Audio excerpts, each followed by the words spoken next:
Pan o'n i 10 oed, ges i fynd i'r Steddfod Genedlaethol yr Urdd am y tro cyntaf. 1952 oedd hi ar Steddfod ym Machynlleth. Pan o'n i'n gwrdd ysgol yn y 40au a 50au yng Nghaerdydd, o'n i'n mynd lan bob gwyliau i aros gyda nain yn Machynlleth.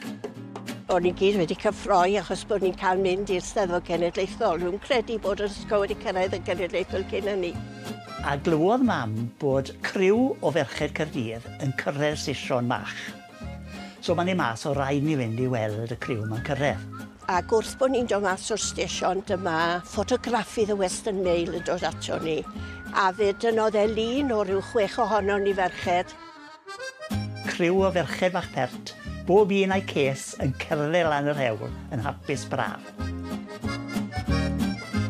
Wel, blynyddoedd wedyn, gwrddes i a merch o Gaerdydd o'r enw Ann Britton. Gwrddes i Gareth, oedd y ddoi ohonon ni bod yn dysgu yn Llundain, ond o'n i ddim yn nabod e, o'n i ddim wedi gwrdd â fe erioed o'r blaen. Ac, wel, fe clico ni. A wedyn, fel mae cwbl ifanc edrych ar hen lyniau ohono ni pan o'n i'n fach. A neu oedd y llun a dynnu gan y Western Mail. A dyma fe'n edrych arno fe, mae fe'n gweud. Hang on a munud. Wi yn y llun na. O, ti'n agwyd ti ddim na, dim ti. Odw medde fe, ac yn wir o nhw fyna. Fe a'i fam, o'ch chi'n gallu gweld nhw'n blaen yn pipo rhwng pennau dwy o'r merched yn llun. Dyna le o'n i, y ddau ohono ni, gyda'n gilydd ar yr un llun.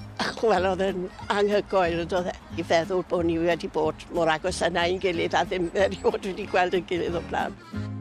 A priodi a di bod yn gilydd nawr ers 100 mlynedd ar agor. 51 o flynyddoedd, ac i ni dal yn gilydd.